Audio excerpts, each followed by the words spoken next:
Nah, hari ini saya mau coba sedikit menjelaskan ya mengenai materi ya.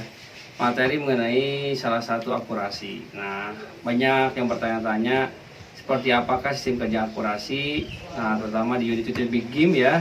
Jangan kemana-mana, tapi Sniper Warrior. Nah, tadi yang di pembukaan tadi yang pertama ya, saya sudah jelaskan mengenai akurasi. Nah, ada beberapa sahabat sniper ya yang bertanya, kenapa sih senapan setelah sampai di konsumen itu ada beberapa yang kadang-kadang kurang nitik atau kurang grouping dan sebagainya. Nah, faktor-faktor sebetulnya dalam akurasi itu banyak banget ya, terutama nih dari tele. Tele itu jenisnya apa, kemudian dia ukurannya apa, ya kan, untuk jarak dekat apa jarak jauh, dia anti getar atau tidak, ya kan. Kemudian kalau kena air suka berembun, nah dia anti air atau tidak. Kemudian dari bentuk mimis, nah ini yang paling penting ya, bentuk mimis juga menentukan akurasi juga. Bentuk mimisnya seperti apa yang cocok dalam loading laras dan alur laras. Kemudian setelah bentuk, kemudian jenisnya juga. Nah, jenisnya juga mempengaruhi ya, bentuk dan jenis itu beda ya. Kalau bentuk itu dari presisi juga termasuk itu bentuk bimis. Nah, kalau misalkan jenis, apa jenis dom, apa jenis yang lancip dan sebagainya. Ada yang 2 ring, ada yang 3 ring, nah macam-macam lah jenis bimis dan sebagainya.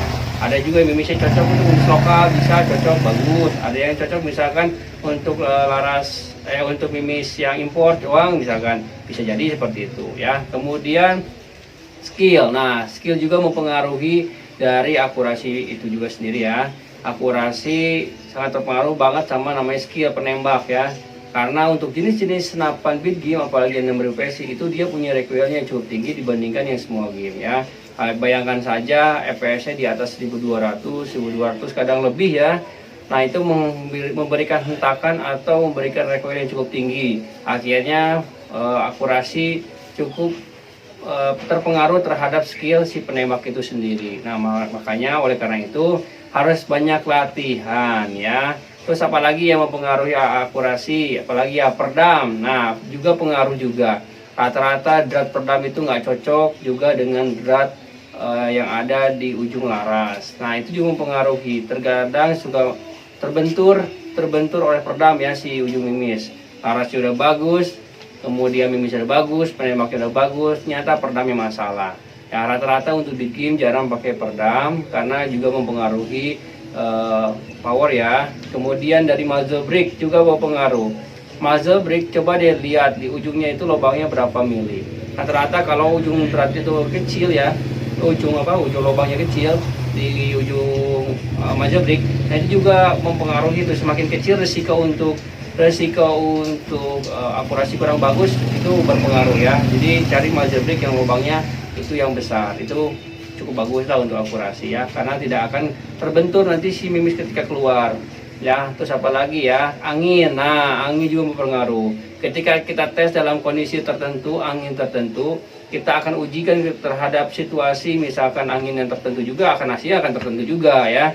Misalnya sekarang kondisinya pagi, anginnya sedang, ternyata pas kita berburu nih ya, kita lagi menembak hama misalkan jam 5 sore atau jam 2 siang misalkan, anginnya kenceng-kencengnya nih, itu juga berpengaruh. Nah, itulah butuhnya penelitian dari seorang penembak ya. Skillnya di situ harus digunakan ya. Tadi kita ulas yang pertama adalah dari jenis telenya ya, ukuran telenya, kemudian dari perdam, terus kemudian dari muzzle brake, kemudian dari bentuk mimis ya, jenis mimis, kemudian skill penembak dan angin liar. Itu adalah hal-hal yang mempengaruhi dari akurasi. Nah, kemarin saya dapat info ya dari teman-teman sahabat yang lain, katanya ada beberapa mimis kalengan memang katanya ke orisinilnya itu dipertanyakan.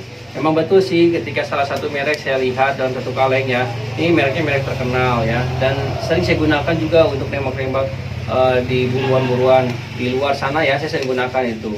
Nah, itu pas saya lihat ternyata dia presisi dari leher ke leher itu gak bagus. Terus kemudian rok juga bagus. Coba deh dicek lagi mimisnya. Itu hati-hati aja, saya nggak bisa mengatakan itu palsu atau bukan, karena harus diuji keaslian atau keorisinalan dari si mimis itu sendiri ya. Harus diuji dulu, saya nggak berani bilang itu palsu. Tapi pengalaman kami, coba aja dicek ketika kita membeli mimis dalam satu kaleng, dilihat itu presisi si lehernya, kepalanya, roknya itu gimana, rapi atau tidak. Kalau nggak rapi itu mungkin itu ada oplosan atau bagaimana, saya belum malam saya nggak tahu ya. Pokoknya lebih kita berhati-hati dalam membeli barang-barang, terutama barang-barang yang dari impor ya. Karena udah harganya mahal ya kan, ternyata hasil tidak maksimal, kan kasihan juga nih sahabat ya. Jadi hati-hati ya teman-teman, semuanya kalau mau beli mimis silakan nggak dicek dulu mimisnya yang bagus, pokoknya si roknya, lehernya, dari kepala juga harus bagus ya. Itu mungkin yang dapat saya sampaikan nih mengenai akurasi, biar sahabat nggak penasaran. Di sini ya, di manajemen kami, di internal kami sudah diuji berkali-kali untuk masalah akurasi ya. Standar kami di sini menggunakan mimisnya adalah Hercules, Tiger, ya perkat kami kemarin kita coba bagus ya, terus kemudian Barakuda dan Samyang. Nah itu mimis yang biasanya rekomendasi yang kita pakai. Nah tapi mimisnya yang benar-benar bagus ya, jangan asal-asal mimis karena nanti merusak juga loading atau mata alur si larasnya ya.